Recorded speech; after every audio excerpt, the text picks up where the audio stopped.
Hello students. अभी तक हमने फंक्शंस टॉपिक्स के ऊपर पढ़ा है कि हमारे फंक्शंस होते क्या हैं, हमें फंक्शंस की ज़रूरत क्या है, हम फंक्शन डिक्लेयर किस तरीके से करते हैं, हम फंक्शन को डिफाइन किस तरीके से करते हैं। फंक्शन की डेफिनेशन के अंदर हमने फंक्शन को कैटेगराइज करा था दो टाइप्स में, जिसमें हमने उन्हें कॉलिंग मेथड पर करा था कैटेगराइज। पहला मेथड था हमारा कॉल बाय वैल्यू, दूसरा था हमारा कॉल बाय रेफरेंस। उन दोनों के ही मेथड्स पर इंप्लीमेंटेड प्रोग्राम हमने करे। अब जो हम यहाँ पर नया टॉपिक पढ़ने वाले हैं वो हमारा है क्लासिफिकेशन ऑफ फंक्शंस। इससे पहले जो हमने फंक्शन के टाइप्स पढ़े थे वो हमने उनके कॉलिंग मेथड के ऊपर बेस्ड डिस्टिंग्विश करा था। लेकिन जो अब हम यहाँ पर बात कर रहे हैं अलग अलग क्लासिफिकेशन ऑफ फंक्शंस का, ये बेसिकली हमारे क्लासिफाई करे जाएंगे नंबर ऑफ आर्ग्यूमेंट्स और नो आर्ग्यूमेंट्स। क्या कोई फंक्शन कोई आर्ग्यूमेंट एक्सेप्ट कर रहा है या नहीं कर रहा है, या फिर कोई फंक्शन रिटर्न वैल्यू दे रहा है कि नहीं दे रहा है। इसके बेसिस पर हम यहाँ पर हमारे फंक्शंस को डिस्टिंग्विश करेंगे और उसी बेसिस पे हमारे फंक्शन कॉल्स भी चेंज हो जाएंगे। तो सबसे पहला जो हमारे पास यहाँ पर है टाइप, वो है हमारा function without argument and without return value. उसके बाद जो दूसरा टाइप है वो है हमारा function without argument and with return value. Third है हमारे पास function with argument and without return value. और लास्ट है हमारे पास function with arguments and with return value. सो हम स्टेप बाय स्टेप एक एक करके इन सभी हमारे क्लासिफिकेशंस को देखेंगे और हम समझेंगे कि फंक्शंस हमारे बेस्ड ऑन देयर आर्ग्यूमेंट्स और उसके रिटर्न वैल्यू पे बेसिस पे हम किस तरीके से फंक्शंस को डिस्टिंग्विश कर सकते हैं। तो सबसे पहला एग्जांपल है हमारा function without argument and without return value. That means हम यहां पर एक ऐसे फंक्शन की बात कर रहे हैं, ना ही उसके पास कोई फॉर्मल पैरामीटर्स है, ना ही कोई उसके पास एक्चुअल पैरामीटर्स हैं, और उसमें ना ही कोई एक्चुअल पैरामीटर्स पास करे जा रहे हैं कॉलिंग के टाइम पर, और उसके पास ना ही किसी प्रकार की कोई भी रिटर्न वैल्यू है। तो इसके लिए हम एक एग्जाम्पल देखते हैं। एग्जाम्पल के तौर पे मैं यहाँ पर एक सम फंक्शन बना रही हूं। तो वो सम फंक्शन सबसे पहले मैंने यहां पर डिक्लेयर करा, फिर उसके बाद मैंने मेन फंक्शन के अंदर सम फंक्शन को कॉल करा, फिर उसके बाद मैंने सम फंक्शन की डेफिनेशन लिखी। उस डेफिनेशन के अंदर मैं लिख रही हूं मेरे पास है तीन वेरिएबल ए, बी और सम, जिसको मैंने इनिशियलाइज कर दिया 0 से। ए की वैल्यू मैंने इनिशियलाइज करी 10 से और बी की वैल्यू मैंने इनिशियलाइज करी 20 से।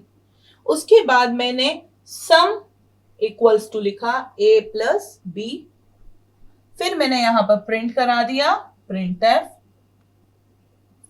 सम equals to percentile d sum variable. तो अभी जो मैंने यहाँ पर प्रोग्राम लिखा है, ये जो मैंने कोड लिखा है, इस कोड में हमारा जो आउटपुट आएगा वो कुछ इस प्रकार से आएगा। यहां पर हमारा सम प्रिंट होगा sum equals to A plus B 30। So इस केस में यहां पर क्या हुआ है, कंट्रोल कंपाइलर की वर्किंग किस तरीके से हुई।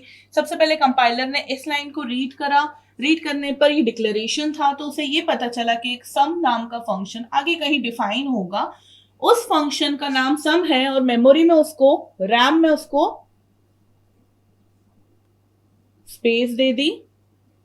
उसे यहां पर यह भी समझ आ गया है वॉइड रीड करते से ही कि इस फंक्शन के पास किसी भी प्रकार का रिटर्न वैल्यू नहीं है, क्योंकि अगर कोई रिटर्न वैल्यू होती तो उस केस में यहां पर रिटर्न टाइप होता इंट, फ्लोट, कैरेक्टर, इस टाइप से होता। लेकिन यहां पर वॉइड लिखा है तो उसे ये समझ आ गया कि यहां पर किसी भी प्रकार का रिटर्न वैल्यू नहीं दे रही है हमारा सम फंक्शन।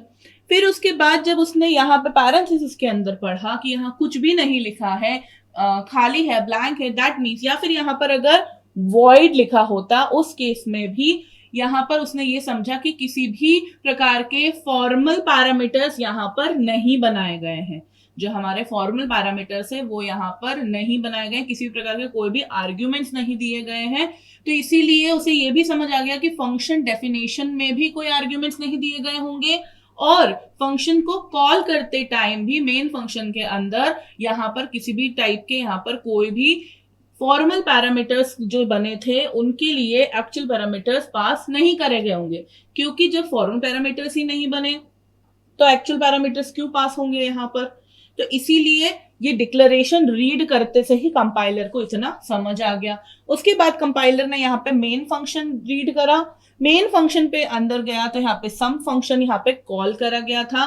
दैट मीन्स जो हमारा मेन फंक्शन था वो क्या था, हमारा कॉलिंग फंक्शन, जिसने कॉलर फंक्शन है जिसने कॉल किया है, यहाँ पे कॉलिंग परफॉर्म हो रही है, और सम फंक्शन है हमारा कॉल्ड फंक्शन। सो जैसे ही ये लाइन रीड करी तो कंपाइलर गया यहाँ पर उसने सम फंक्शन रीड करा, डेफिनेशन लिखी है, उसने ये देखा कि डिक्लेरेशन में किसी भी प्रकार का कोई भी आर्ग्यूमेंट्स नहीं थे, इसलिए यहाँ पे डेफिनेशन में भी नहीं है। फिर उसने यहाँ पे रीड करा, 3 वेरिएबल्स बन गए सम फंक्शन के अंदर, ए बी, और ये हमारा सम। ए को वैल्यू मिली 10, बी को मिली 20, सम को इनिशियल दी गई 0। फिर उसके बाद हमने यहाँ पर सम को a प्लस बी कर दिया, दैट मीन सम में वैल्यू ऑफ सेव हो गई 30, और फिर यहाँ पर प्रिंट करा गया सम की वैल्यू 30 प्रिंट कराई गई।